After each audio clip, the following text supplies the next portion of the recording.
frozen alien wolves begged a human veteran for shelter. What happened next stunned him. The wind screamed across the frozen wasteland of Arcturus Seven like a wounded animal. Marcus Chen pulled his thermal collar tighter, his breath crystallizing instantly in the -40-degree air. 3 years since he'd left the Colonial Marines, and somehow he'd ended up here, a supply runner for forgotten mining outpost at the edge of charted space. His all-terrain vehicle hummed behind him, half buried in the snow that had accumulated during his brief stop to check the navigation systems. The blizzard had come out of nowhere, as they always did on this godforsaken planet. Marcus was about to climb back into the cab when he heard it, a sound that didn't belong to the wind. A whimper. His hand instinctively went to the plasma pistol at his hip, a habit from his military days that had never left him. But the sound came again, weaker this time, and undeniably desperate. Marcus squinted through the swirling snow. About 30 meters ahead, partially obscured by a snowdrift, he saw movement. Not the skittering of ice rats or the lumbering gait of a frost bear. This was something else entirely. As he approached, his heart nearly stopped. 3 creatures lay huddled together in the snow, their bodies pressed against each other for warmth. They were wolf-like, but wrong in ways that made his military training scream warnings in his head. Their fur shimmered with an iridescent blue-white that seemed to glow faintly in the dim light. Each was easily the size of a small horse, with 6 legs instead of 4. But it was their eyes that truly unsettled him, large, intelligent, and filled with an emotion he recognized all too well. Fear. The largest of the 3, the one with a darker, storm-gray coat mixed with that ethereal blue, lifted its head. Its golden eyes locked onto Marcus, and for a moment neither moved. Then, slowly, deliberately, the creature lowered its massive head to the snow in what could only be described as a bow. The gesture was so human, so conscious, that Marcus felt his breath catch. The other 2 followed suit.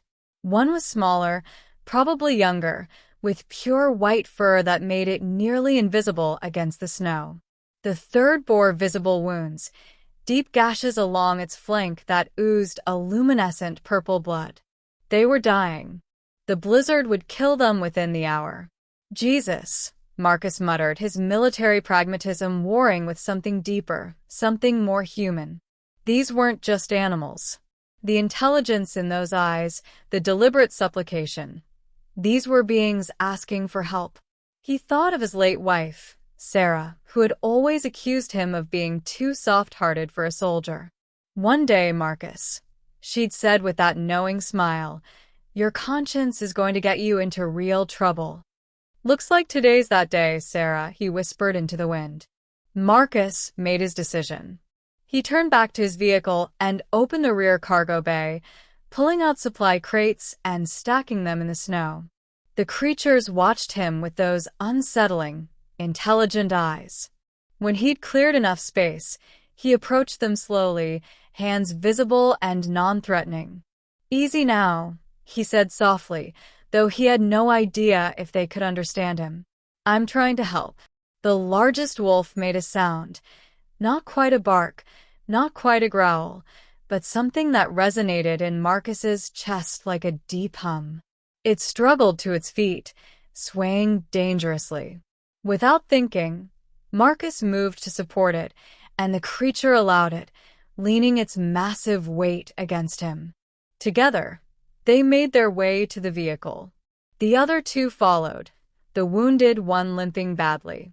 Getting them inside was a challenge. They were far larger than he'd initially realized, but eventually, all 3 were huddled in the cargo bay. Marcus cranked the heater to maximum and started driving. The outpost was still 2 hours away, but he had an emergency shelter cache about 30 minutes out.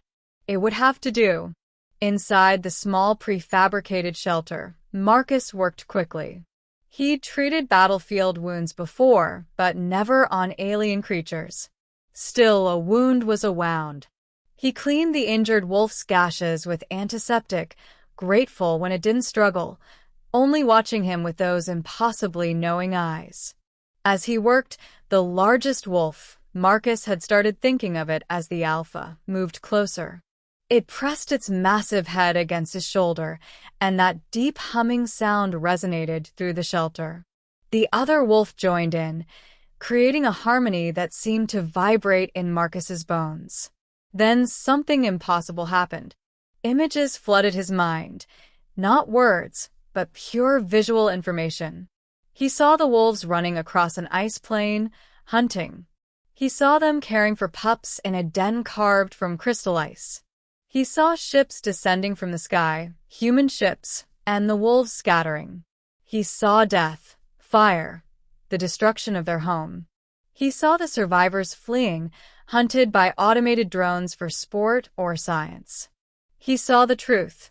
These weren't animals. They were people. Different people, but people nonetheless, with families and homes and the capacity to love and grieve. When the vision faded, Marcus found tears frozen on his cheeks. The alpha was still pressed against him, its eyes holding his gaze. In that moment, a connection formed, an understanding that transcended species or language. "I'm sorry," Marcus said, his voice rough. "I'm so sorry for what we did."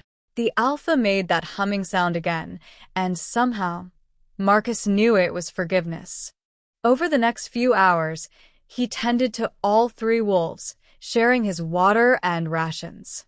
The injured one, Marcus thought of her as Silver, for her pale coat, began to show signs of improvement.